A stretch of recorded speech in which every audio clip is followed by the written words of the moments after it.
Готови сме да започваме. Още веднъж добър вечер от нас. Извинявайте за малкото забавяне, но вече всички сме на линия. Аз съм Станислав Георгиев и съм управител на Soft Academy. Бързам да ви представя другите хора от моят екип, с които ще проведем семинара. Първо към Панайот Солаков, нашият главен менеджер и водещ на семинара. Панчо, заповядай. Да, благодаря ти, Стака. Здравейте и от мен. Аз направо ще мина набързо през нещата, които си говорим. Ще ви представим днес и други свои колеги и сме ви подготвили една изненада. Но нека първо да видим какво ще си говорим. Ще си поговорим за това какво е да работим в IT сферата и по-специално какво представлява ролята на тест инженера или те наречен Software Quality Assurance инженер. Ще потестваме заедно, за да разберем какво прави ежедневно един тест инженер и разбира се ще ви разкажем малко повече за това, ако наистина това е нещо, което ви харесва или към което се стремите, като кариерно развитие и ориентация, как ние като софтуерна академия с нашите курсове можем да ви помогнем да направите съответната крачка.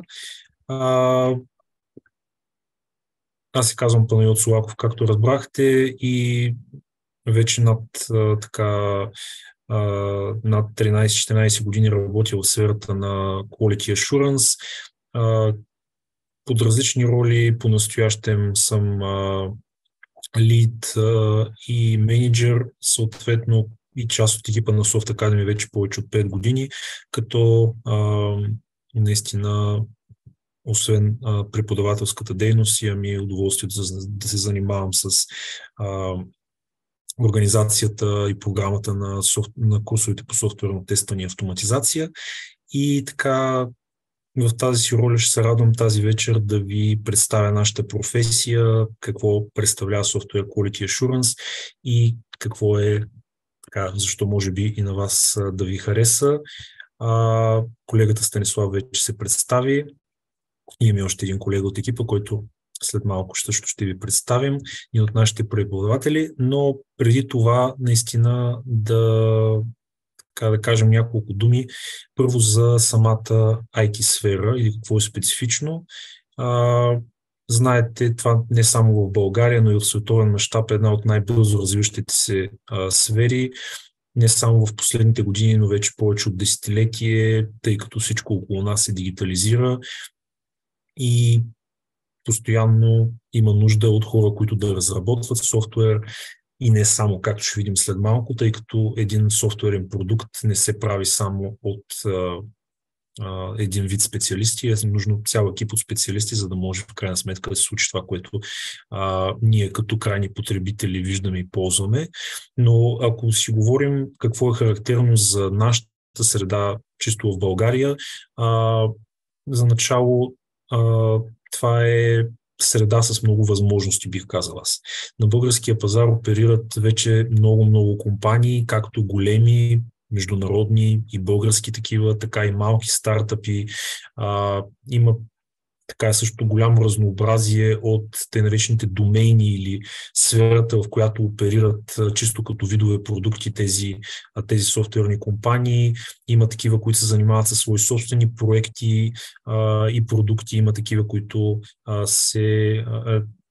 те наречените продуктови компании са това. Има и много компании, които се занимават с те наречени аутсорсинг или сервис компании, които предоставят услуги, предоставят специалисти на различни клиенти, за да могат съответно да се създадат тези продукти за тях, което ви дава едно голямо разнообразие на местата, което може да работите и в контекста на софтуер, с който може да се занимавате.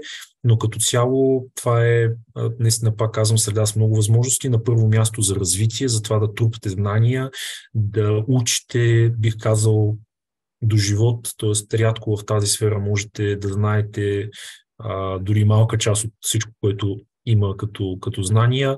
Постоянно се учи, постоянно се развивате и с това върви и така доброто заплащане, все по-доброто и сериозно заплащане и придобивки, които имате във времето и трупайки експертиза, тъй като ставайки едни добри специалисти, може да бъдете наистина много високо платени.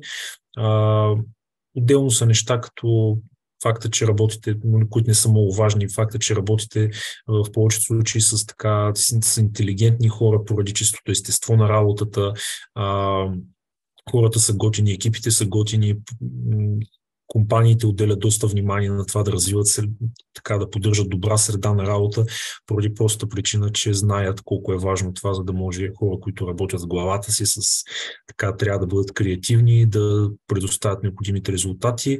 Неща като гъвкаво работно време, така нормални условия на труд, дистанционна работа са в тази сфера от много отдавна, включително и сега след пандемията, работата от всяко едно работно място вече е стандарт.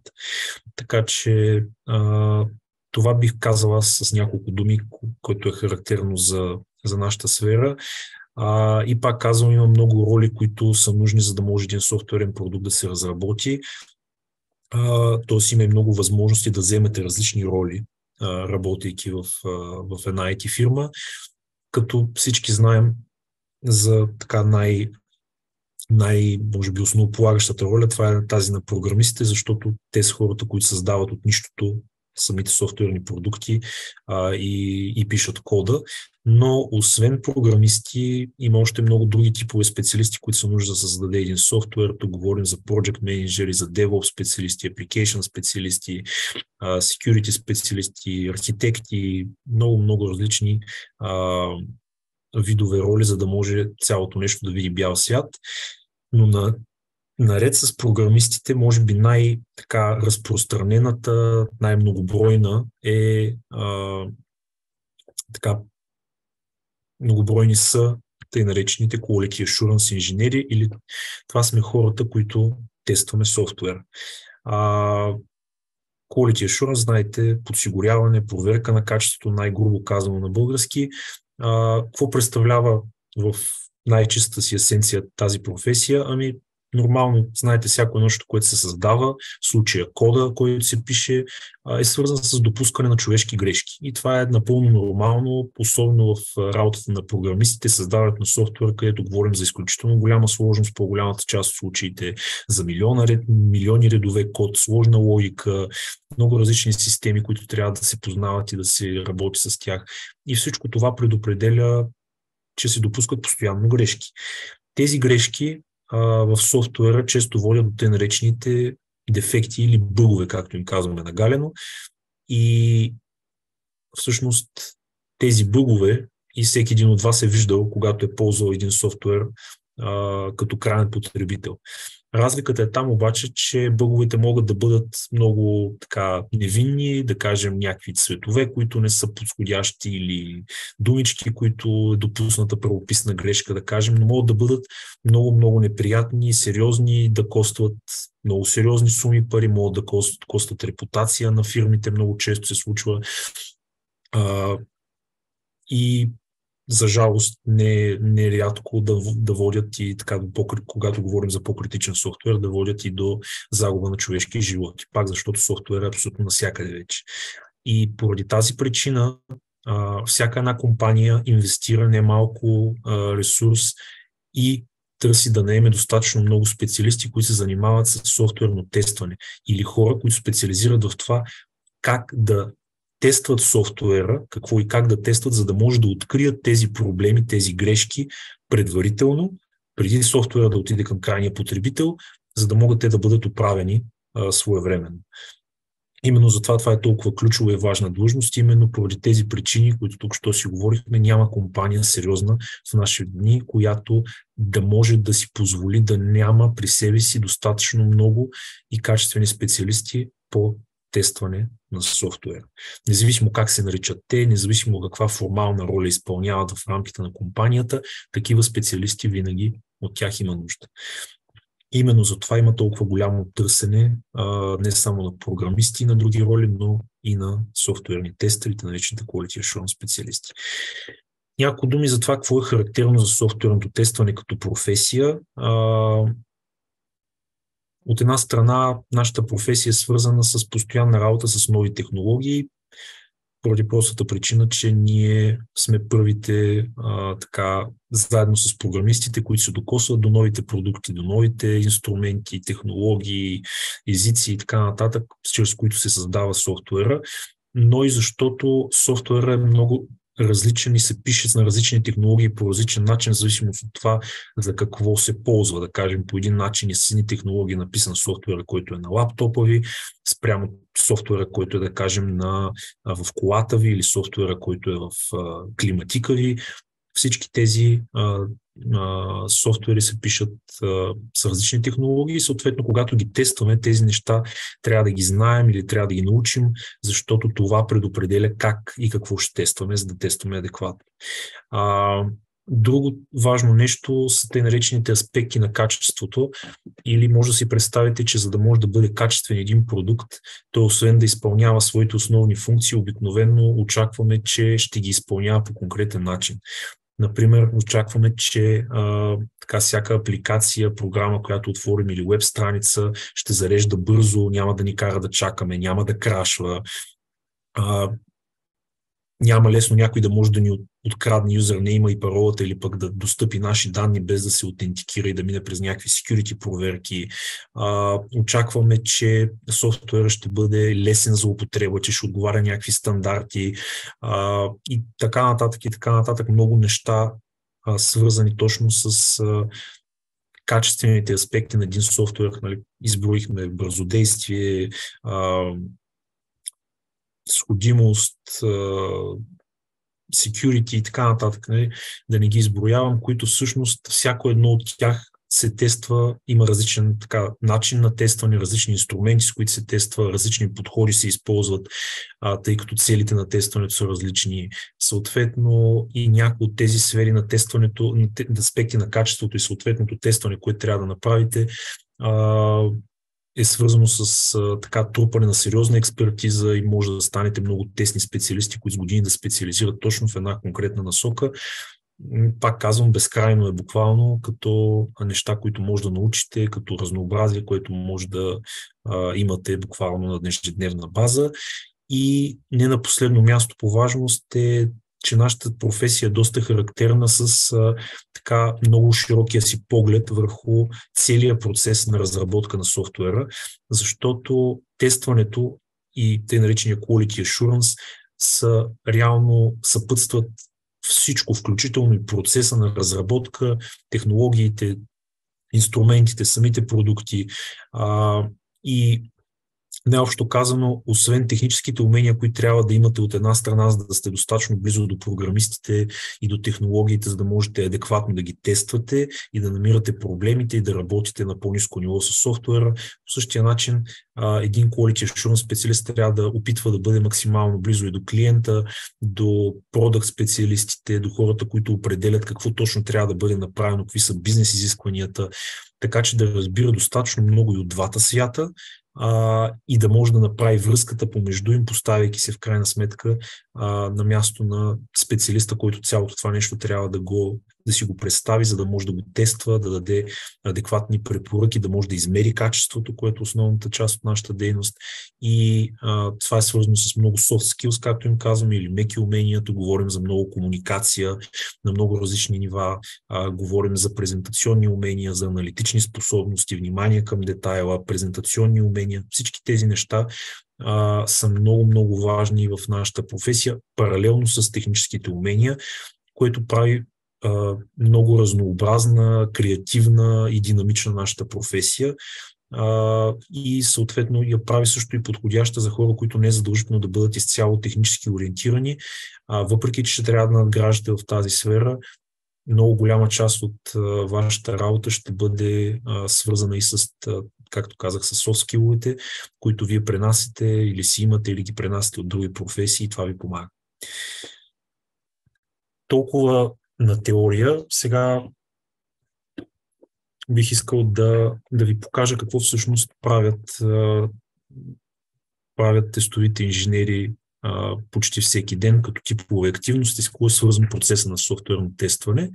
За целта аз ще споделя другия си екран, за да може да видите върху какво ще направим едно практическо упражнение. Надявам се да участвате също така. Като ето, надявам се, вече се вижда екрана ми. Това, което виждате, е всъщност едно много популярно приложение за менажиране на проекти, наречено Jira, и софтуера, който ние също използваме в курсовете по софтуерно тестване, тъй като е изключително популярен в IT света. Ще го използваме много набързо сега с вас в рамките на 15-20 минути максимум, за да минем през един цялостен процес, разбира се, на много, много бързо и много хай левел, един цялостен процес на тестване,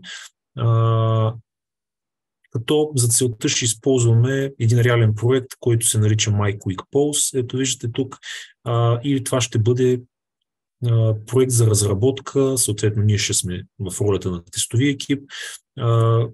Ще трябва да направим един софтуер, който е за веб-базиран софтуер за създаване и гласуване в анкети.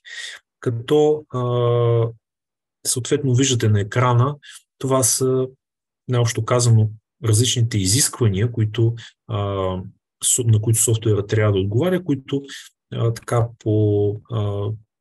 популярните днес методики са разбити на малки части, наречени сторита или истории, които всъщност ни казват какво трябва да може да прави софтуера, който ще разработим. Ето виждате, трябва да може да се логваме, трябва да се логаутваме, трябва да може да създаваме акаунт в апликацията, да създаваме и да гласуваме в анкети.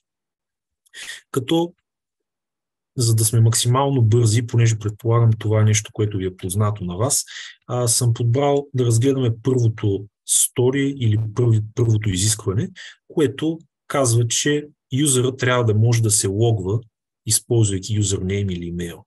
И нека видим всъщност какво представляват изискванията. Това е и началото на тъй наречения процес на софтуерно тестване. Защо казвам процес? Защото ще видите след малко, че тестването не е само дейността в това да сравняваме дали софтуера се държи спрямо някакви очаквания. То е свързан и с доста фази на подготовка, като първата от тях наистина е това да се запознаем с изискванията. И ето виждате ги изискванията, нека се запознаем с тях. Юзерът трябва да може да стигне до логин екрана, очевидно, и трябва там да може да се логне успешно, използвайки своя юзернейм или имейл. Като друга част от това изискване казва, че ако предоставим невалидни креденшали, би трябвало да се покаже конкретно съобщение за грешка, което казва Incorrect Credentials, please try again. И ето това са едни семпли, но много често така се налага да работим с доста семпли изисквания, които след малко ще видим какво може да направим също с тях. Но така, без да ви давам повече информация, може да видим и тук също един те наречен мок или скица за това как трябва да изглежда този екран с всичките му елементи, разбира се, без цветове, без реални шрифтове, просто като скица, да си представим как изглежда. И на този етап, съответно, програмистите се запознават също с изискванията, трябва да отидат да почнат да пишат код, който да направи това нещо реалност. Ние е хубаво да помислим на база на тези изисквания, дали ги разбираме достатъчно добре и дали, в крайна сметка, какво бихме тествали, какво може да тестваме в цялото това нещо. Тук ще помоля за малко помощ от ваша страна. Така да си мютнете някой от вас микрофона за начало и да ми споделите какво бихте тествали най-основно. Като някакви елементарни сценарии. Например, натискам тук, вкарвам тази информация, натискам там и какво очаквате. Като един сценарий, който бихте направили. Какво бихте проверили в тази логин функционалност на този логин екран? Кой ще е първият най-смел? Здравейте! Привет, Йоана, нали? Да, аз само Да. да кажа, че вече се записах в вашите курсове. Стартирах на 21 ноември, но тъй като искам още да се донадъхам, се включих и в семинара. Добре, супер. Това, което виждам сега тук, нали, като проби, не сме стигнали до там, но пък наистина ми е интересно да участвам в семинара. И Добре. предполагам, че на първо място си влизаме примерно натискаме си нормалния юзернейм и паролата, да видим какво ще стане. Ще се логнем или не. Или ще Добре. експериментираме с някакви други, или не знам предварително имаме ли зададен юзернейм с парола, или ние си ги измисляме. Да, това е хубаво нещо, което трябва да уточним. Може да си представим, че за да направим някакъв тест, трябва да има предварително създаден юзер, нали така? И ако си представим, че имаме такъв акаунт, как бихме тествали логина с него? И ми пробваме първо с него, за да видим дали правилно е зададен, така мисля. Супер. И съответно така ще разбереме, ако е правилно, продължаваме към следващата стъпка. Ако не, сигурно нещо няма да ни пусне в системата или ще се появят вече съответните бъгове. Супер. Търсим дали ще може да се логнем. Да. Добре. Да. Супер. Благодаря ти много. Да видим, да чуем някой друг с още някои сценарии, да кажем. Окей, вече имаме един, опитваме да си вкараме коректно информация, примерно юзернейм и парола, натискаме логин и очакваме, че ще налогне, нали така? Дайте да видим някой друг сценарий, който бихте пробвали. Какво бихте още тествали? Добър вечер. Привет. Здрасти, Габриела. Така, аз все още не съм се записала за курсовите, обаче на мен винаги ми е било интересно и скоро тия дни ще се запиша. Значи, нали, казахме версията, че имаме предварително направен, но ако нямаме, би трябвало да се регистрираме. Първо да си направим, нали, юзернейм или имейл, нали, който след това парола, която, нали, да е достъпна до нас, в смисъл такъв до самия потребител, който, нали, да може да се го запомни лесно и след това продължаваме, след като направим регистрацията. И след като я направим, тогава вече може пак да се логнем. Добре, супер. Освен да кажем, че да, минали сме успешно през този процес на регистрация, може да се логнем успешно, използвайки юзернейма и паролата. Нещо друго можем ли да пробваме?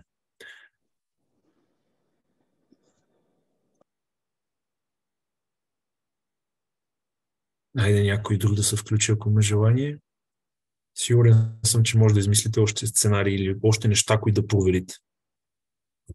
Аз не знам колко ще е честно, защото участвах в предишния семинар и горе-долу нещата са ми ясни. Нищо, кажи, ако щом няма пожелаеш. Да, хубаво ще е да пробваме това, което пише в description и да пробваме с създадения имейл. Добре, супер, да, хубаво да пробваме с имейл.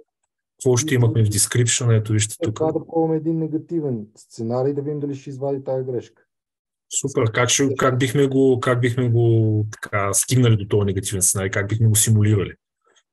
Примерно ще пробваме юзернейма с грешна парола. Супер, точно така. Правилен юзернейм, обаче паролата е грешна. Какво ще се случи? Какво очакваме? Трябва да излезе този надпис. Този конкретен надпис за грешка, нали така? Супер, защото ако пък не излезе, ще имаме дефект, нали така? Ще имаме проблем. Супер, добре. Това са наистина няколко много базисни сценарии. Сигурен съм, че ако помислите още, ще измислите още много-много. Само ще ви дам така бърз хинт, че дори на само ето тази формичка може да има над 100 теста да измислите, но разбира се, това идва с опита и с така неща, които знаете, че трябва да се тестват. За момента това е една много, много добро начало. Благодаря ви за участието, колеги. Така, понеже напредваме във времето, аз ще продължа нататъка. Ако кажем, че по този начин е свършила така първата фаза на тестването, която сме се запознали с изискванията, хубаво е също така да задаваме въпроси, ако някои неща не са достатъчно добре или ясно описани, а тук наистина много вариации, които по никакъв начин не са описани, така че може доста въпроси да бъдат зададени. След това, като сме се ориентирали горе-долу какво бихме тествали, следващата фаза е реално да влезем в детайла и да разпишем детайлно всички сценарии, които сме се сетили и нещата, които така могат да бъдат тествани от наша гледна точка. За целта, ето тук ще дойда на един друг интерфейс в Jira, който се нарича тест или Zephyr. Тест се нарича тази част, която всъщност ни дава възможност да описваме тези тестове, наречени тест кейси ги наричаме, или тестови случаи, тестови сценарии на български, вече като детайлни инструкции за тестване. Ето виждате тук, аз съм разписал предварително, за да не губим време, някои основни сценарии, пак казвам, това далеч не е изчерпателно, но сега ще разгледаме няколко такива, за да видите какво представлява един тест кейс, защото това е нещо, което QA-инженерите почти ежедневно им се налага да пишат. Нали? Така, трябва да измислите какво ще тествате, но след това трябва да го опишете, трябва да дадете степ бай степ как всъщност ще симулирате този сценарий. И сега, ако отворим ето този Successful Login with Username, може да видим какво представлява един тест кейс. Има заглавие, което ви казва какво реално ще тестваме. Ще тестваме сценарий, при който юзера успява да се логне успешно, използвайки username. Нали така? Освен това, име, което ни дава информация какво ще се тества генерално. Имаме нещо наречено preconditions, или това са предварителни условия, prerequisites още наричаме, които ни дават информация за минималните условия, които трябва да са налични, за да има смисъл да правим този тест. Очевидно трябва да имаме юзер акаунт. Ако нямаме юзер акаунт, не може да направим теста. Нали? Така няма как да опитаме да се логнем успешно, ако нямаме активен акаунт. Също така трябва да може да стигнем до логин екрана, защото ако няма как да стигнем до логин екрана, теста пак няма да може да го направим. И тези неща ги описваме като предварителни условия, които трябва да бъдат налични.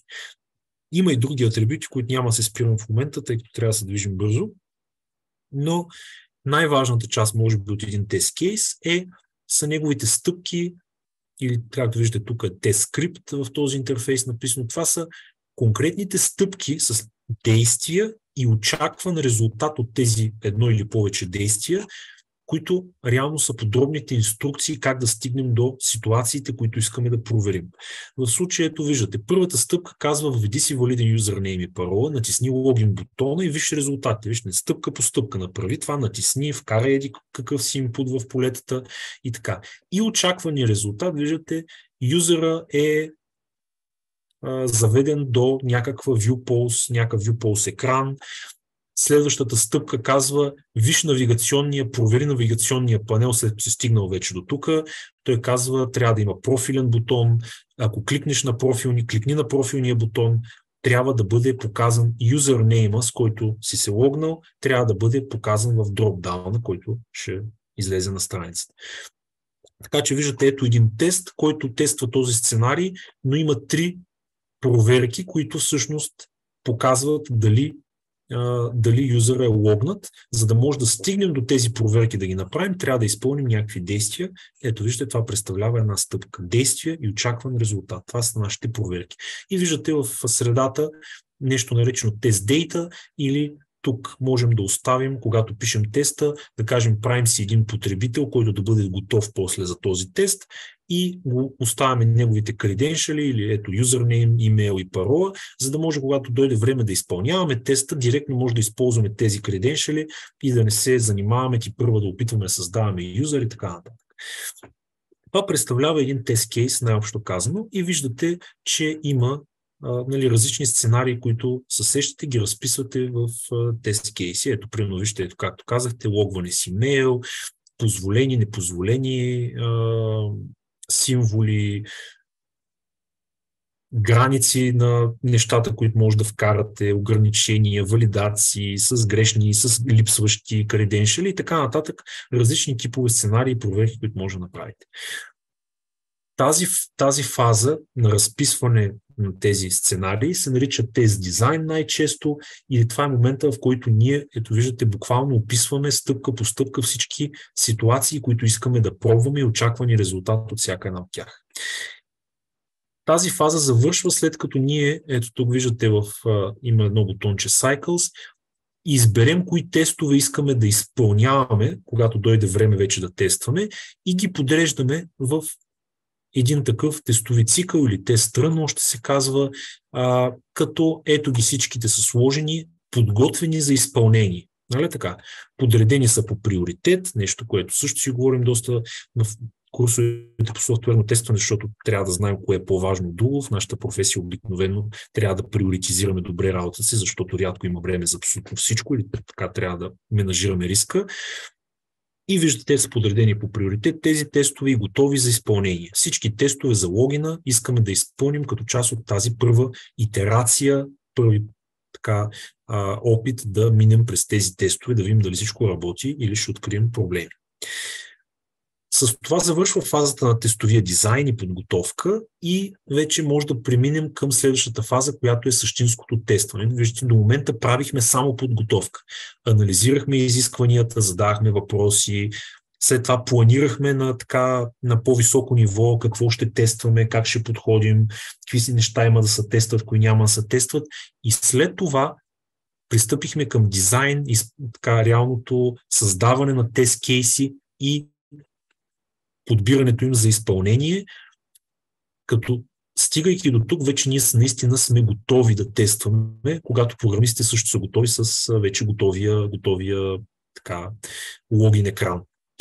И превъртаме лентата набързо, представяме си, че известно време ние сме писали тези тестове, подготвили сме ги, правили сме си данни, създали сме потребители, сложили сме си ги, междувременно програмистите са кодили, няколко дена, няколко седмици, зависи колко е сложно съответното нещо и са готови, дават ни, компилират софтуера, качват го, понеже това е веб-базиран софтуер, той се качва на някакъв веб сервер, в случай някаква тестова среда е това, на която ще тестваме, тя не е видима за крайните потребители, тя е видима само за нас, като част от екипа. И ето тук, ако кликна на този адрес, който се намира нашия тестови сайт, може да видим апликацията и ако натисна логин бутона, ето, успявам да стигна до този начален логин екран. Това вече е реална апликация, която програмистите са създали и ние трябва да пристъпим към нейното тестване. Ние вече сме се подготвили, знаем какво и как ще тестваме, трябва да изпълним тестовете. Това е фазата на изпълнение, фазата на наричане Test Execution. И тук какво правим? Реално вече можем да пристъпим към изпълненията, като си ще подберем един-два теста, просто за да ви покажа различни ситуации и да видите какво представлява изпълнението на тестовете. Тук вече нашата роля е да измерим качеството, т.е. да минем през тези сценарии и да видим кое работи и евентуално кое не. За целта аз първо ще избера един от важните, определено важните тестове, които и вие казахте, че трябва да може да се логнем с юзернейм като за начало, нали? Така успешно да се логнем, защото това е нещо, което най-често ще правят потребителите. Нали? Те ще опитват да се логнат с вярни юзернейм и парола. И ето виждате, ние вече го прочетахме този тест, така че няма да минавам да го чета подробно предварително. Натискам тук play бутончето. Виждате, моят тест минава в статус in progress, което означава, че някой е започнал да го изпълнява. Ето кой го изпълнява. Името ми автоматично съответно системата го слага, така че всеки един в екипа знае, че този тест го изпълнявам в момента аз.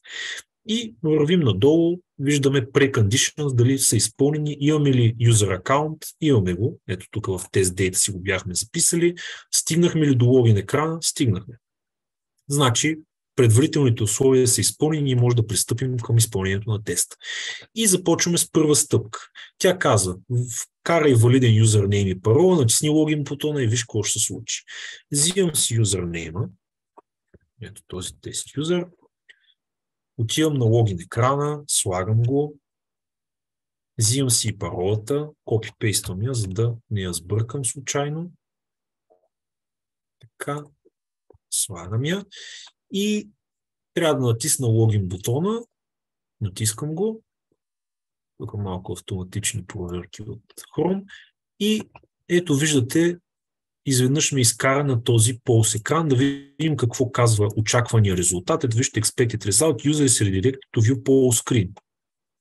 Ето. Прехвърлиме на друг екран, който изглежда, че тук трябва да показва анкети. Няма анкети, защото още не сме стигнали до там в продукта да ги създаваме, но пък екрана се смени, тази стъпка аз мога да маркирам като пас или като минаващо успешно. Тоест, очаквани резултат и реални резултат съвпадат. Нали така? Тоест, изглежда, че до момента софтуера в този конкретен сценарий до тук се държи спрямо очакванията, спрямо изискванията. Оттам нататък отиваме към навигационния панел. Трябва да видим в навигационния панел, трябва да намерим профилен бутон. Трябва да се е показал. Гледаме, тук е лого, тук обаче отгоре в дясно има нещо, което наистина прилича на профилен бутон. Значи можем да маркираме и тази стъпка като паст. И накрая имаме една проверка, която казва кликни върху профилния бутон и виж, юзернеймът трябва да е дисплейнат, т.е. да е показан там. Кликаме на този бутон, отваря се дропдаун и ето виждате тук, ето го юзернейма, с който се логнахме. Нали така? По всичко изглежда, че тези проверки минават успешно, ние сме се логнали с потребителя, с който сме задали успешно. Всички неща, които трябва да се случат на един логнат потребител, са се случили. И виждате, след като минат всички стъпки успешно, целият тест минава в статус пас или минаващ успешно. И ако аз се върна много бързо ето тук на тест сайкъл, ще видим, че ето тук една много елементарна метрика, която имаме в този прогрес бар, ще видим как ние по този начин вече започваме директно да мерим качеството, без да полагаме някакви други усилия, поради проста причина, че маркирайки, минавайки през тестовете и оставяйки кое пасва, ние вече знаем, че от 10 теста сме изпълнили един, 10% пас, имаме пас рейт, обаче имаме едни 9 теста или 90 останали процента, които са в силата зона. Ние не знаем в такива сценарии как се държи софтуер, защото не сме ги изпълнили, не сме ги симулирали, не знаем там дали ще има грешки или не.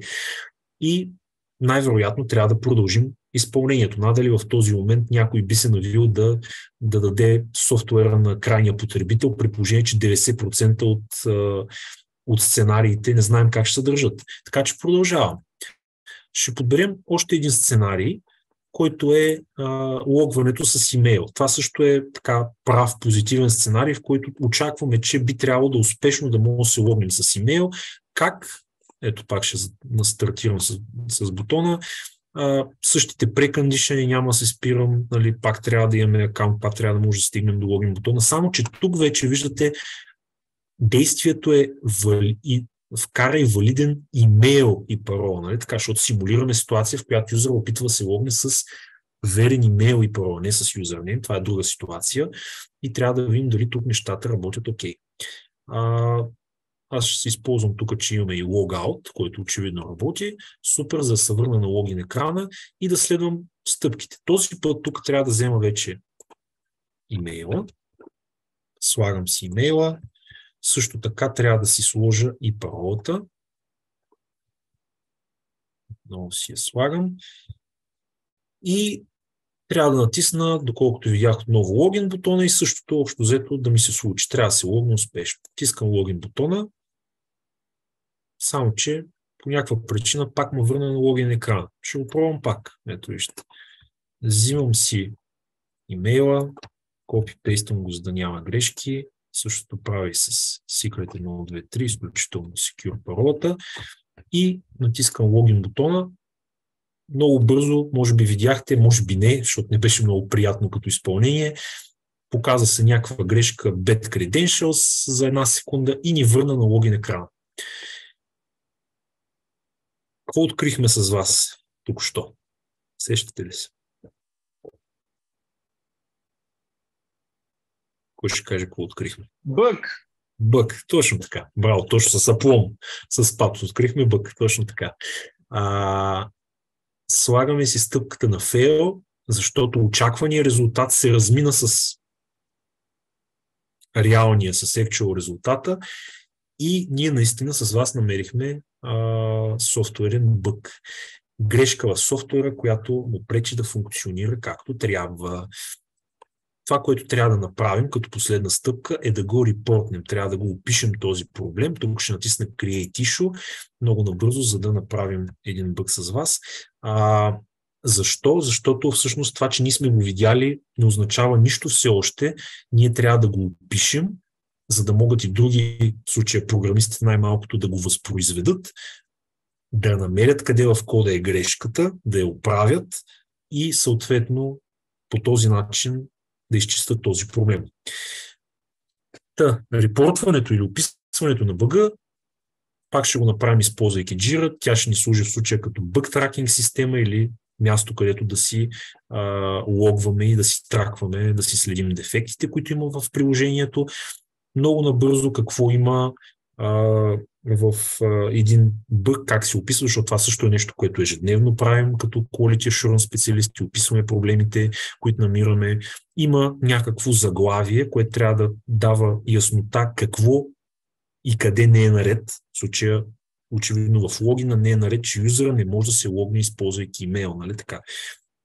След това тук има доста атрибути, които няма да се спирам, като priority, severity, версии, в които сме тествали и така нататък. Много бързо ще ви покажа описанието на един дефект, защото то е много важно.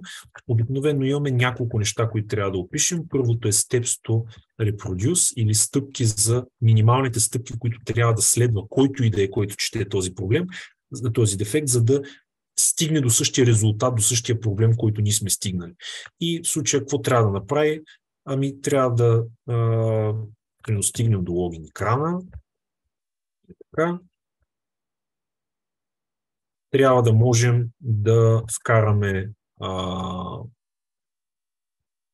коректен имейл, валиден имейл и парола, да натиснем логин бутона. Нали? Това са минималните стъпки, които би трябвало да доведат до този дефект, ако тестваме тази версия, и съответно трябва да кажем какво очакваме в тази ситуация. Ние очакваме, че, кажем, юзера успешно логнат. Разбира се, нали, може да кажем редиректна на другия екран, така нататък, всичко, което трябва да му се случи. Actual result обаче, или реалният резултат, който се случва в момента в тази ситуация, който, нали, разминаването е дефекта, е, че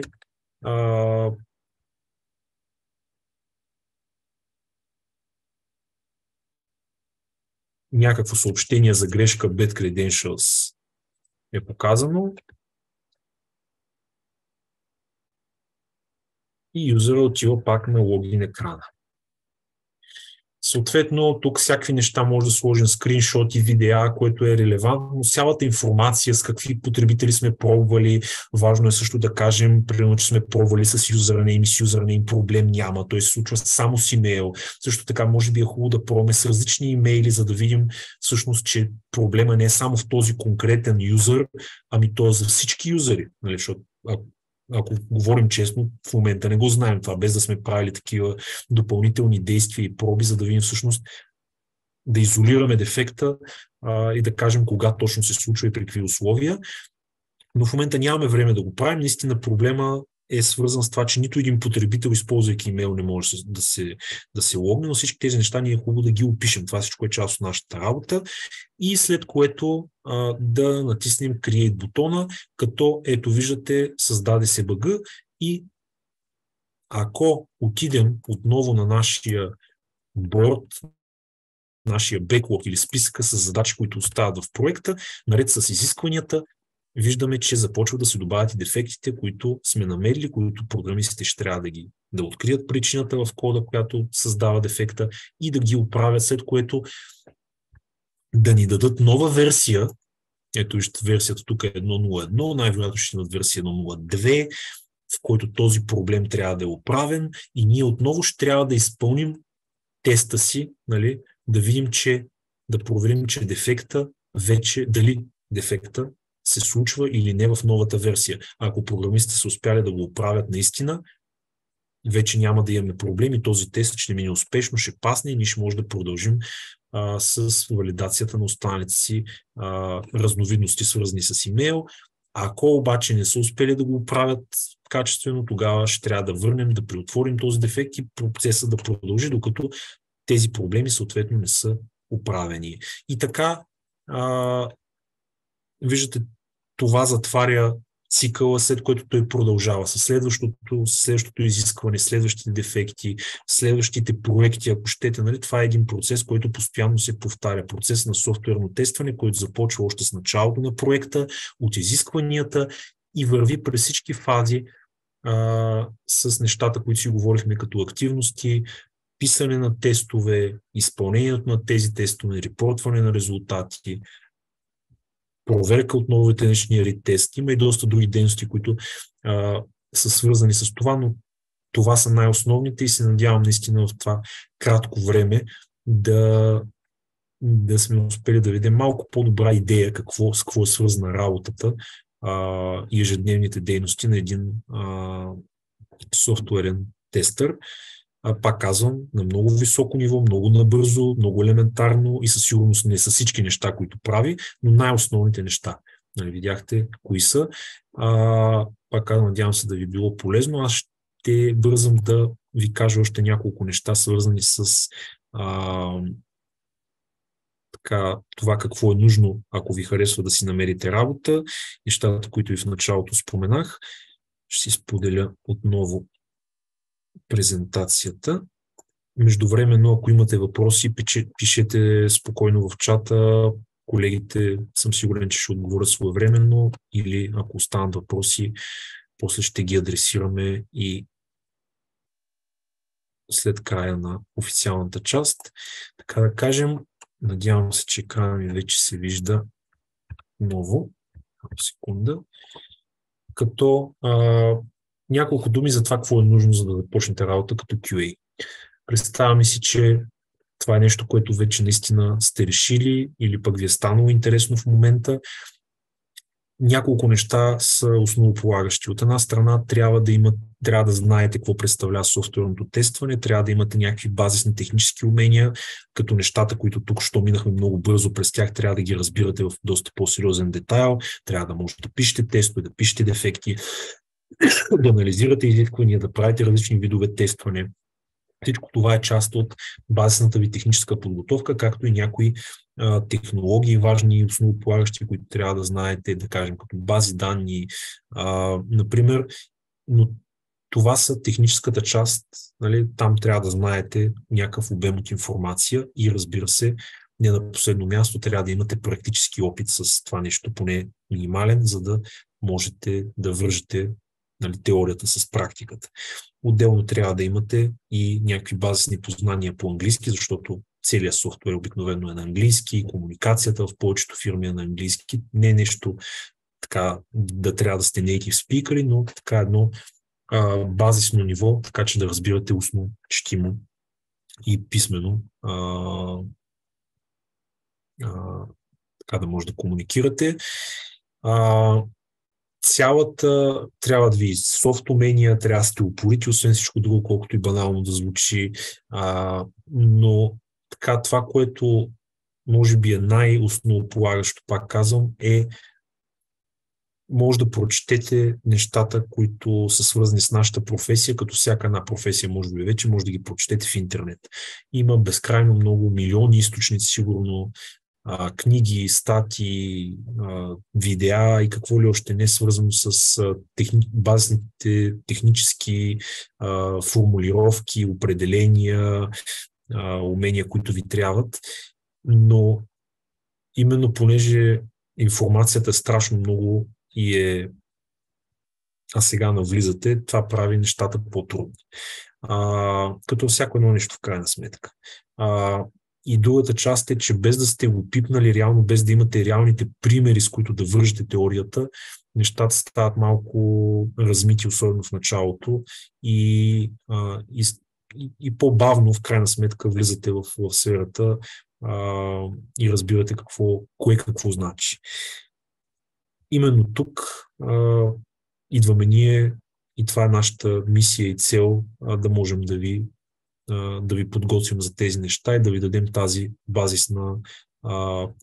тази основа, която ще ви трябва, за да може вече оттам нататък да може да градите сами. Или да структурираме информацията, да може да работите с преподавател, който да ви даде тези разбираеми примери на прост език, така че в началото да ги разберете, защото ако ги разберете, както знаете, оттам нататък нещата, имате ли добра основа, нещата си тръгват и вие сами може да надграждате доста по-лесно и съответно да имате практическото изражение на всичко, което учите и четете, за да можете да практикувате. и реално да тествате, а не просто да четете за теста. Защото като всяка една професия, ученето е най-адекватно обикновено с правене.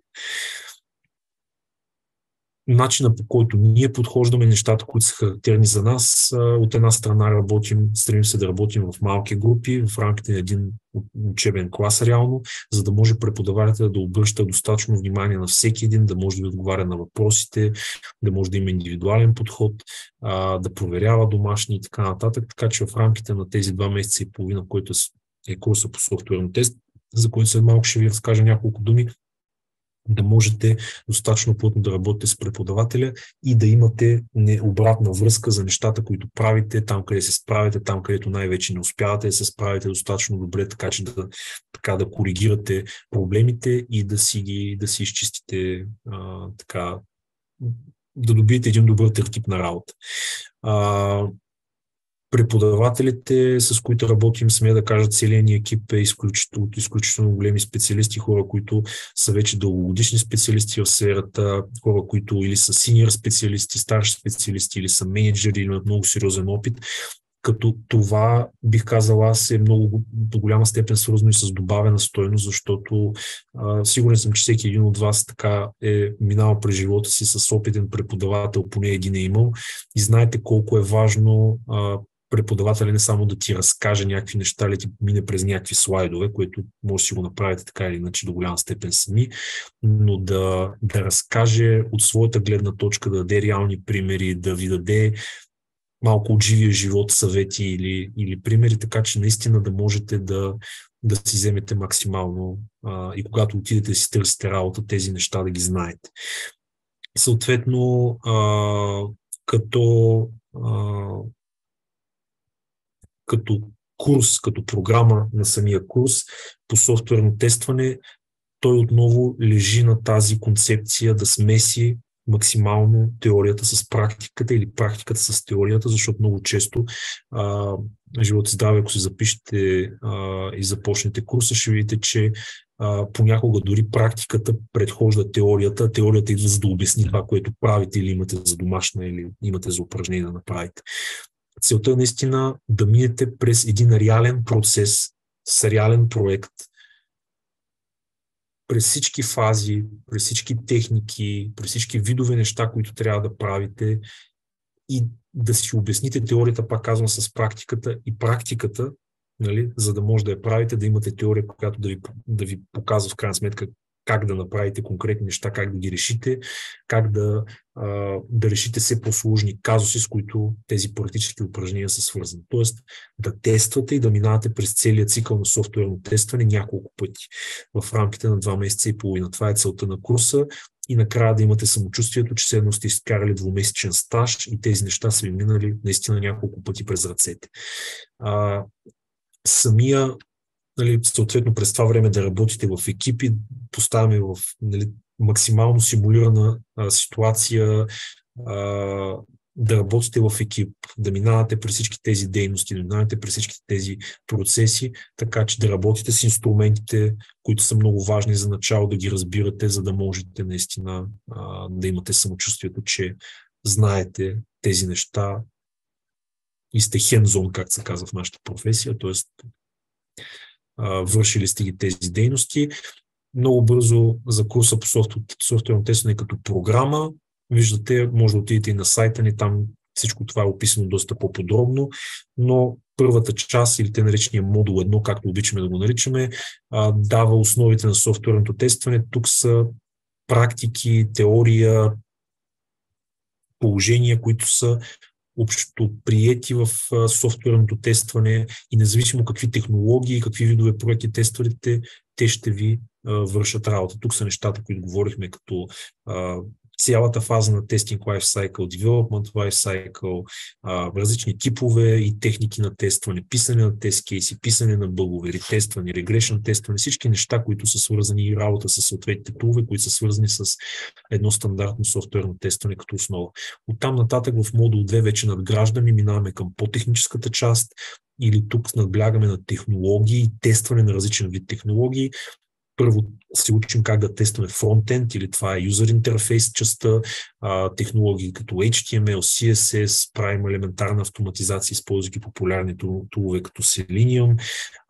След това минаваме към тестване на бекенд и технологии като бази данни SQL, веб сервиси и така нататък. И разбира се, отделяме и няколко лекции допълнително, за да можем да ви разкажем много важни технологии и положения, свързани, да кажем, с компютърни мрежи, операционни системи, в частност Linux, т.е. наистина да имате техническата подготовка, която да допълни вече знанията ви по софтуерно тестване, да знаете как се тестват различни видове софтуер, в случая основно веб-базиран софтуер, тъй като това е най-вероятно ще е софтуер, който ще тествате в първата си работа, като най-разпространен такъв момент. И не на последно място по важност, отделяме на края на курса и достатъчно внимание, даже има отделна лекция, за да ви разкажем за това как да си направите по-добре CV-то, особено когато се преориентирате, така че да ви забележат, как да го разпространите, как да се подготвите за техническо интервю. Общо взето, наистина да ви подготвим максимално за това да си намерите накрая, започвайки от нулата курса, или преспокойно може да го направите, т.е. затова е по този начин направен, да може да започнете от нулата, без да имате някакъв предишен опит или знания по софтуерно тестване или въобще в IT сферата, и когато излезете след тези 2 месеца и половина, да може да си намерите работа като джуниор специалисти или стажанти, и оттам нататък нещата вече да тръгнат за вас доста по-праволинейно в тази сфера и да надграждате сами и така нататък. Ако, тук буквално с едно изречение, разбира се, нашата професия, както казах, има много за учене, и след време, или след този курс, ако решите, или след време, можете и при нас да запишете следващите стъпки в нещо, което ние наричаме пътека Q-инженер, или това са да се научите да програмирате поне на един език, на една базисна основа, за да може да пристъпите и към автоматизирано тестване, т.е. вече в портфолиото ви на специалист да може да правите още по-сложни и технически неща, които са, разбира се, пак част от работата на всеки един по-опитен специалист, но тук държа да кажа, това не е задължително за да си намерите работа. Ако знаете повече, ще сте по-конвертируеми, но за начало е нужно да изкарате съответно ето тези теми, които са свързани с софтуерно, основи на софтуерното тестване. Ако знаете тези неща, ако минете през тях, ако ги научите, ако ги практикувате, ще имате достатъчно много фирми, в които ще може да си намерите работа като джуниор специалисти, и оттам нататък вече дали с курсове, дали сами да надграждате на тази основа и да научите се повече неща. Следващия ни курс започва на 7 декември, това е другата седмица и ще бъде с дни на провеждане понеделник и сряда, той започва в сряда, ако не ме лъжа, паметта, седми се пада, но е с дни на провеждане понеделник и сряда, 2 пъти седмично от 7 часа вечерта, нарочно съобразен с тези от вас, които имат ангажименти, работят и така нататък, които обикновено са повечето ни курсисти. Като преподавател в този курс, и тук вече е момент той самия да се представи след секунда, моя колега Светослав Христев. Светлю е вече доста опитен специалист в сферата. Той самия ще каже. Сега, Светлю, надявам се, че ще чуваме няколко думи за теб. Здрасти. Казвам Светослав Христев. От 5 години някъде съм в сферата на Quality Assurance, като забелязвам, че вече трябва да си апдейтна тук CV-то, тъй като настоящата ми компания вече е съвсем друга и позицията ми е малко по-различна, като в момента съм Automation QA инженер и в общи линии се занимавам с тестване на healthcare софтуер, който проверява различни процеси, тест резултати от различни бази и така нататък. Да, бил съм ментор, сегашната ми компания не заемам тази длъжност все още, тъй като първите 6 месеца сме на изпитателен срок. Отскоро вече съм на постоянен трудов договор, така че може би скоро ще ми натоварят и с тези ангажименти отново. Ще им бъде приятно да работим заедно и да се обучаваме. Супер. Благодаря ти много, Светлю. Наистина Светлю вече е опитен специалист, но вече и опитен преподавател, който работи с нас от известно време и така един от хората, които успяват наистина много добре да обяснят нещата, така че всеки от вас, който се запише на курса по софтуерно тестване, съм сигурен, че ще извлече максимума от това, което има да разкаже Светло вече немалкия си опит. Така че благодаря ти, Светло, много. Аз благодаря. Пристъпвам към така малката изненада, която сме подготвили. Общо взето, ние опитваме в повечето семинари така да каним и наши курсисти, бивши курсисти, които са минали през този курс, най-вече така са имали интересен път и са се така приориентирали, са успяли да намерят работа, за да ви разкажат как са случили нещата при тях. Тук трябва да са Иван и Атанас. Надявам се, че се чуваме, господа. Дали ще чуваме с Наско? Здравейте, първо искам да ви се извиня. Чувате ме, нали? Да, вече. Здравейте нас. Искам да ви се извиня, че съм малко болен и това, че не изглеждам толкова свеж, не е от тежката QA-ска работа, която извършваме ежедневно. Даже сме доста ентусиазирани, поне аз, много е интересно всичко. Всеки ден се случи нещо ново и това зарежда. Между другото, доста, поне мен. Супер. Наско, понеже ти почна, благодаря ти първо, че така прие поканата и се джойнваш, въпреки че кажеш, че си болен. Няма да те държи много дълго. Ще те помоля просто да разкажеш с няколко думи как случиха нещата при тебе, с какво занимаваш преди курса. Как случиха нещата всъщност? Да, тя историята е малко по-дълга, но ще гледам да е кратичка. Като цяло съм завършил Пловдивски университет с специализация, която е насочена към IT сферата, софтуерни технологии и дизайн. Но завърших 2019 и така не влезнах въобще в сферата. Имах си такава хубава работа, беше ми готино и в един момент реших, че трябва да се напусна на зоната на комфорт, трябва да излезна от нея и да променя нещо. И след кратко проучване, между другото, аз по интернет и една препоръка също така от един ментор, си избрах Софт Академията. И въобще не съжалявам за това, защото в следствие се оказа, че в последствие го разбрах, че курсът е толкова добре структуриран, той няма нищо излишно в него, теоретичната част е абсолютно всичко, което ти е нужно. Разбира се, трябва да надграждате, трябва да учите. Единият пример беше, някой тук зададе въпрос колко видове тестове има. В курса учим основните, които най-много се използват. Аз един ден реших да видя колко видове има. Влезнах, видях, те са над 100. Просто сферата е огромна, има да се учи много, стига да имаш желание. И да, по интернет си го намерих.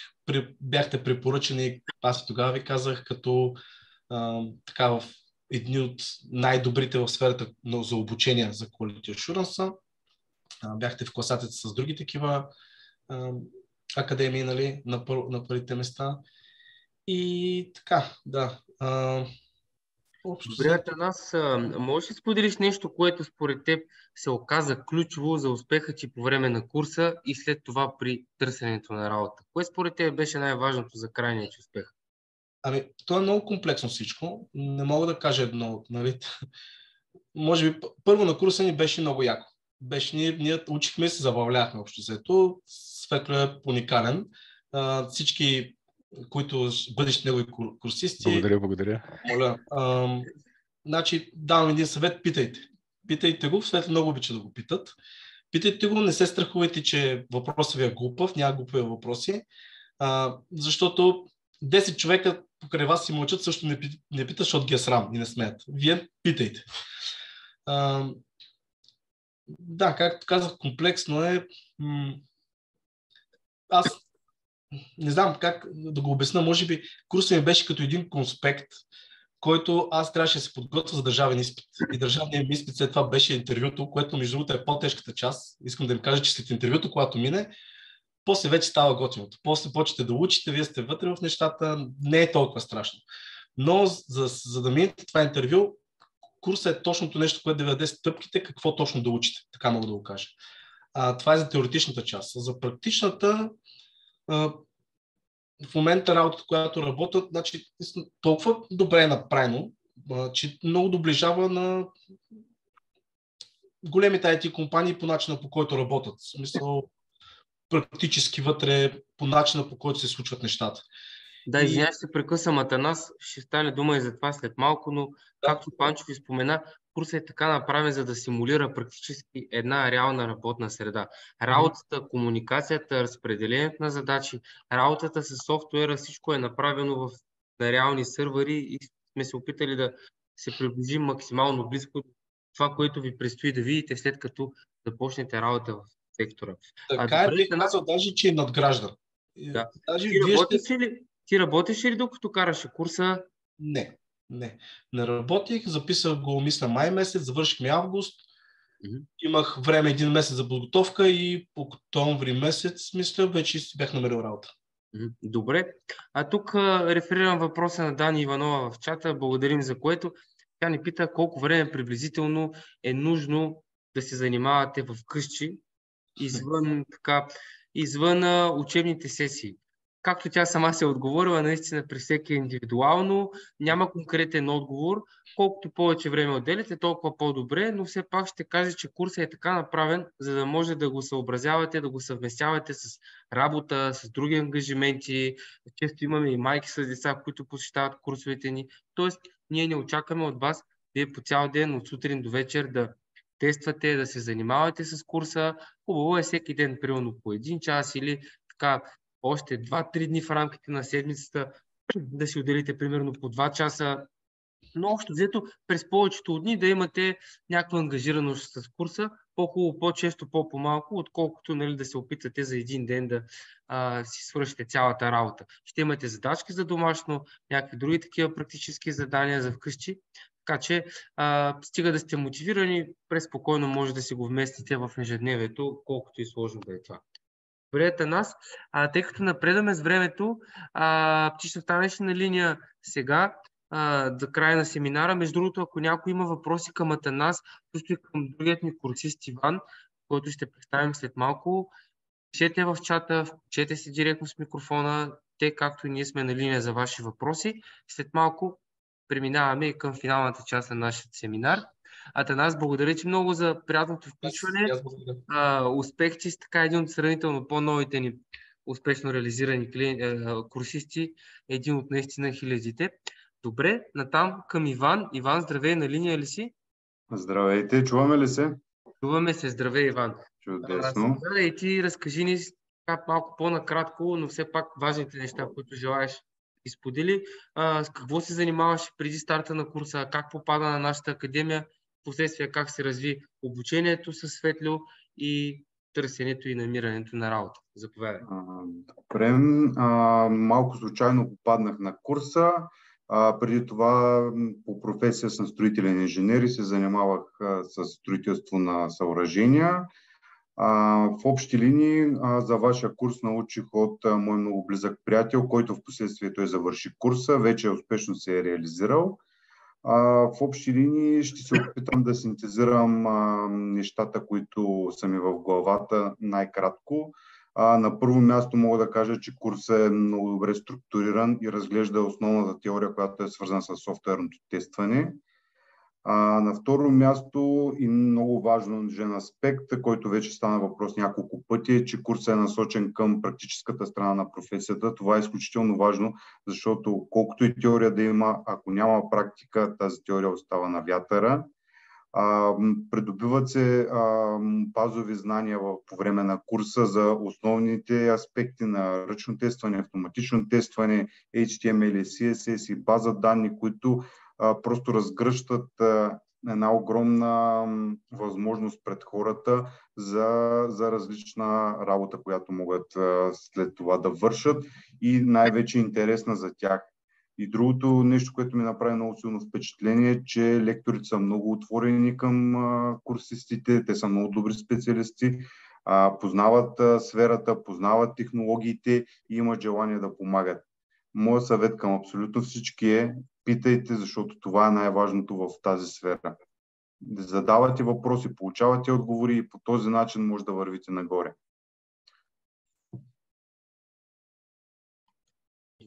Добре, Иван, много ти благодаря за включването. Искаш ли нещо друго да допълниш? Мога да допълня единствено и само, че сферата е необятна, информацията е изключително много. Аз отделих много време в самоподготовка, тъй като по време на курса не работих, но за мен лично си заслужаваше, защото това не беше време отделено в учене, а беше време отделено в забавление. Тази сфера е, пак да повторя, необятна, изключително интересна и всеки човек смятам, че може да си намери неговото място. Затова моят съвет е, ако сте решили да се впускате в IT сферата, направете го при първа възможност. Смятам, че сте попаднали на много добро място и ще получите подкрепа до последния момент. Благодаря ти много. Добре, Ванка, благодаря и на теб. Успех на там. Напомням за нашия чат. Задавайте въпроси. Има някои души, които са активни. След малко и вербално ще отговорим на всички тези въпроси. Отговаряме и в чата. Добре, Панчо, с какво ще продължим? Може би е хубаво така да кажем няколко думи. Ще продължим да отговаряме на въпросите, да кажем няколко думи за това как е организиран курса и как може да се запишете като стака. Да, тук можете. Аз съм наред тогава. Добре, аз ще мина чисто организационно през някои от нещата, свързани с предстоящият курс. Филип, мисля, че в чата току-що ни попита това как можем да се запишем. Съответно ще ви споделя и моите впечатления, които през годините сме трупали. Аз като ръководител на академията, преподавател, IT специалист, ще ви дам някои насоки, за да може курсът да е максимално ефективен за вас. Преди това обаче заповядайте в сайта ни Soft Academy BG и тук, когато изберете курсът ни по софтуерно тестване, ще можете да откриете нужната информация. По принцип има два начина да се информирате. Тук в сайта, сега ще минем през тия табове, прочетете информацията за курса, тук е програмата ни, ще говорим и за цените за курса, въпросите, но другият най-лесен начин да се информирате е просто ето тук да попълните формата за информация и за записване.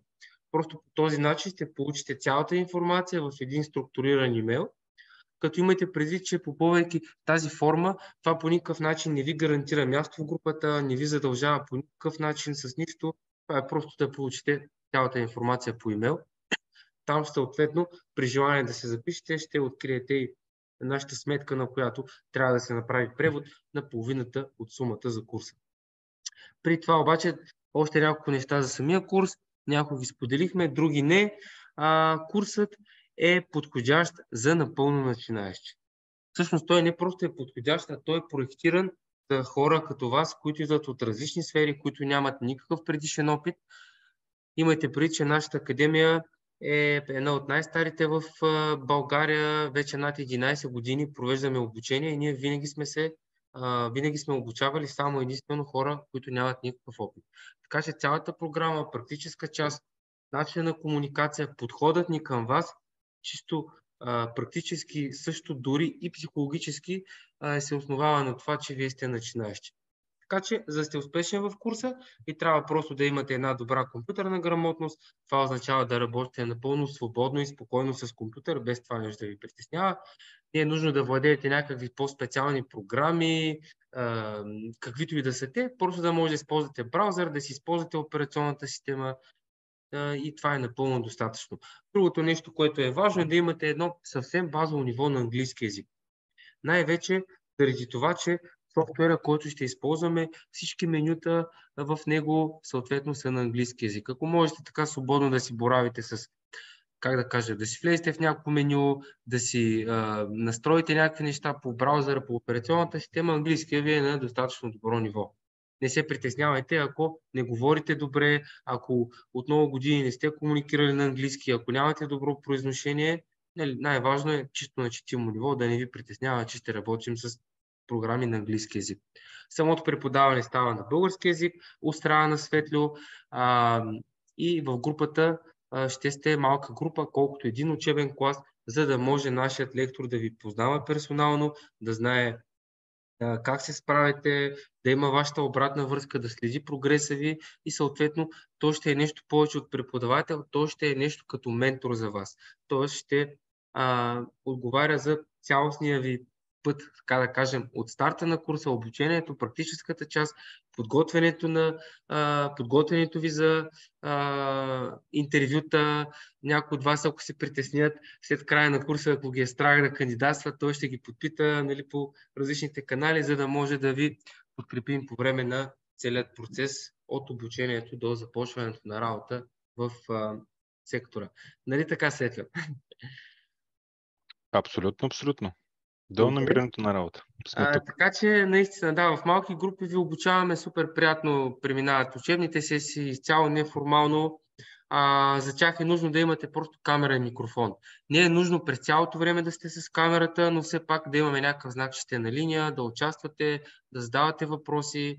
Сега, ако ви се наложи, искате нещо набързо да хапнете по време на сесията, стига да нямаме практическа задача, няма проблем, спрете си камерата, но искаме да сте на линия по време на учебните сесии, защото ще работим практически с вас. Както споменах, ще ви разделяме на групи, ще тестваме софтуер, ще ви учим да работите екипно. Ще симулираме една реална работна среда, за да се приближим максимално близко до това, което ви очаква след края на курса, когато започнете работа в сектора. Така, още няколко неща. Имаме и записи на учебните сесии, които правим с Zoom, но те са направени най-вече с цел, ако пропуснете някое занятие, да можете да си наваксате. Ако имате някакъв въпрос, по време на учебната сесия задайте го, нали, по време на занятието. Извън учебните сесии, ако имате въпроси, ще имаме комуникационен канал в Facebook група, в Slack, един корпоративен чат, където ще си пускаме файлове, ще си държим комуникация по време на целия курс, че и след него. Така че давайте обратна връзка, ако има въпроси, не дейте да търсите отговора в записа на видеото. Записите са просто, ако ви се наложи да отсъствате 1, 2 пъти, 3 пъти в рамките на курса, да можете да си наваксате. Но изискваме вашето участие онлайн всеки понеделник и сряда от 19 часа.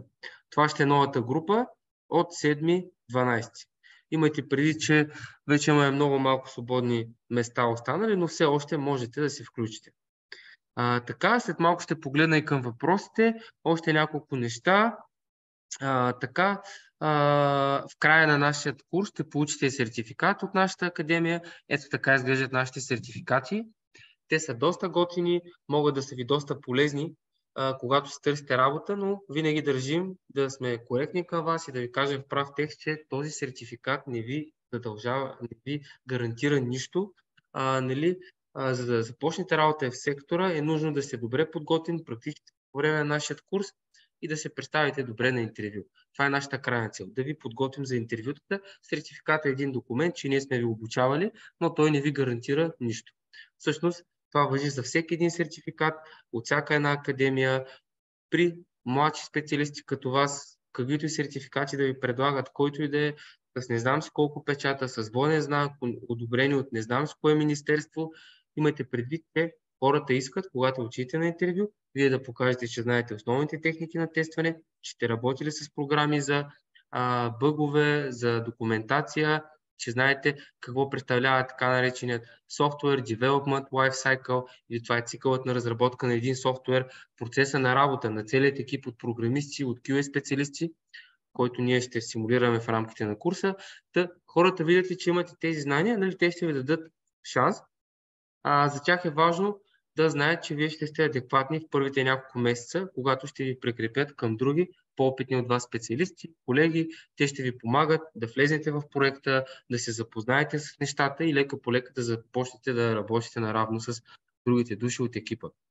Но, пак казвам, сертификата не гарантира нищо. Важно е да имате практическата подготовка, теоретичната, разбира се, и да имате правилната психологическа нагласа. Много е важно да не сте предубеден, че няма да се справите, да не си мислите, че в IT сектора работят някакви свръх хора, супер гении, хора, които по цял ден са на компютъра. Не е така. Има страшно много работни позиции, има огромен недостиг на IT кадри, така че ние тук ви даваме базата за едни сравнително малко време, за 2 месеца и половина, след което като ви вземат на работа компаниите, вие много бързо се развивате. Като става дума за продължителността на курса, тук пише 2-месечен курс, всъщност курса продължава малко повече от 2 месеца, това са 2 месеца и половина. в които са вместени, ето това са нашите 20 занятия. Те са вместени общо в 10 седмици.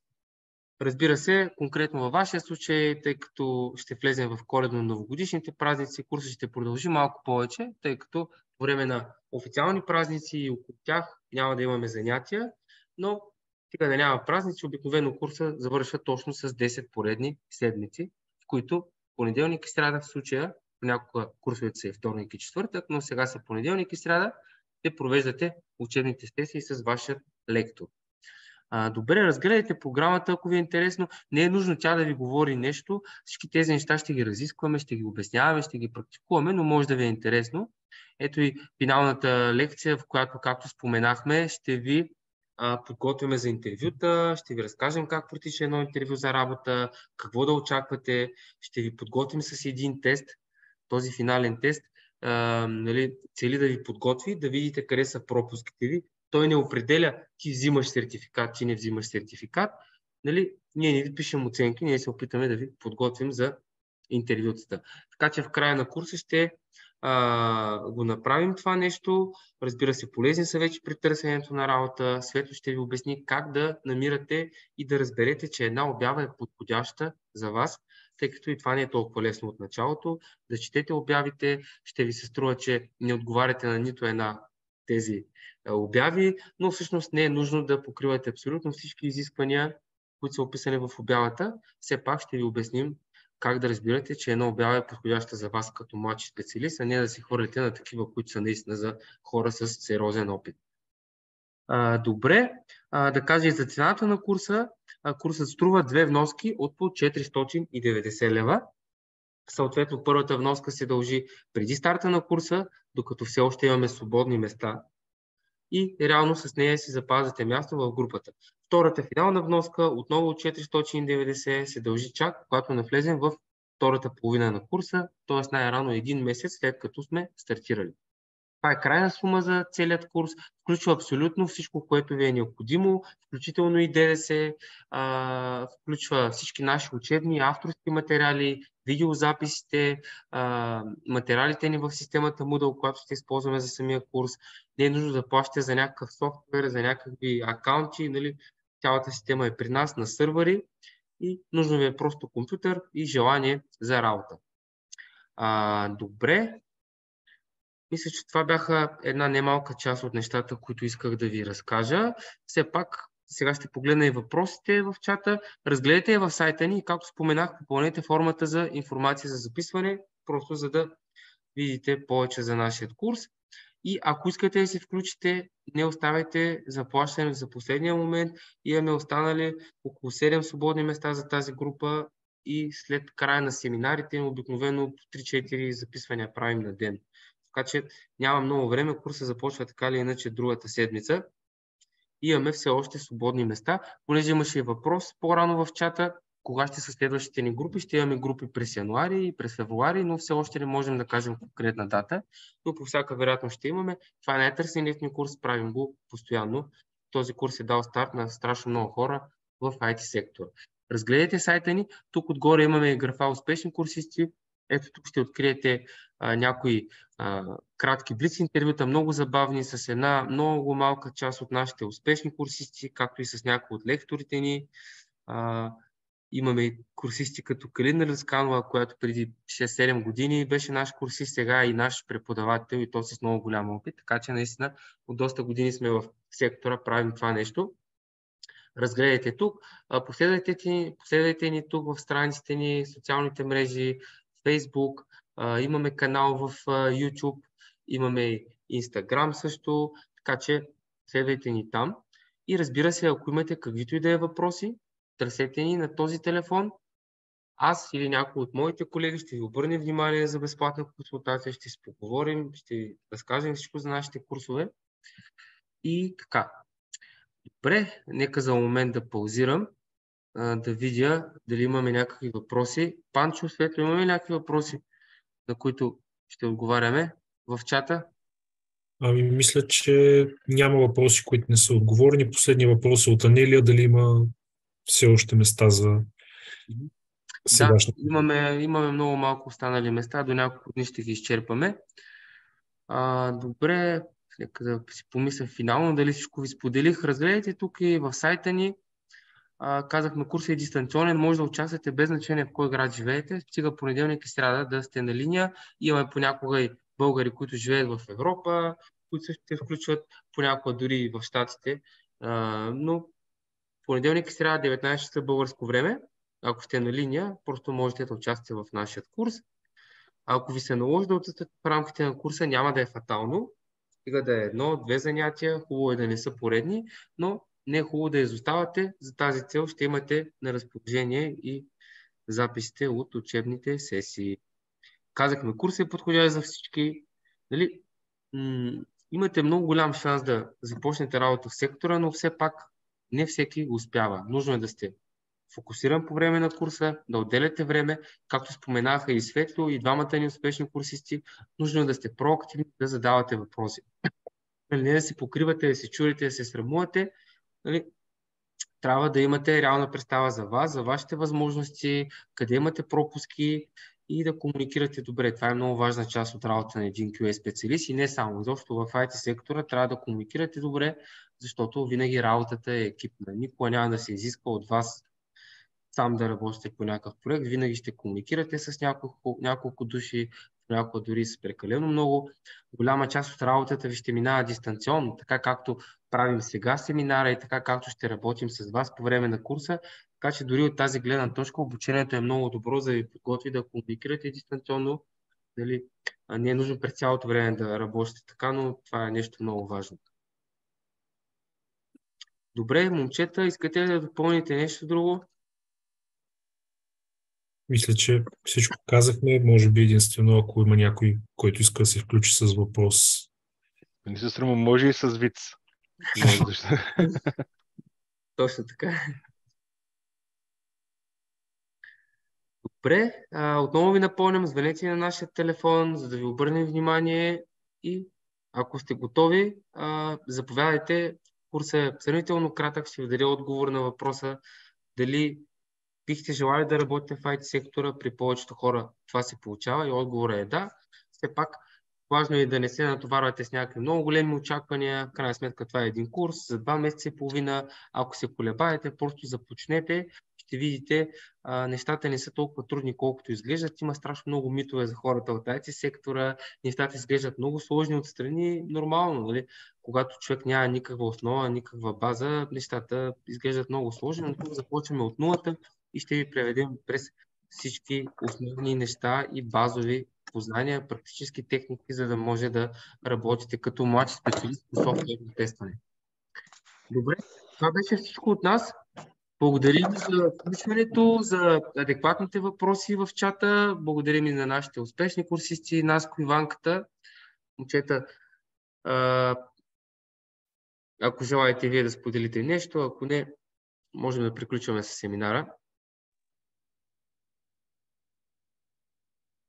И пък няколко има въпроси. Видях, че се включиха няколко микрофона.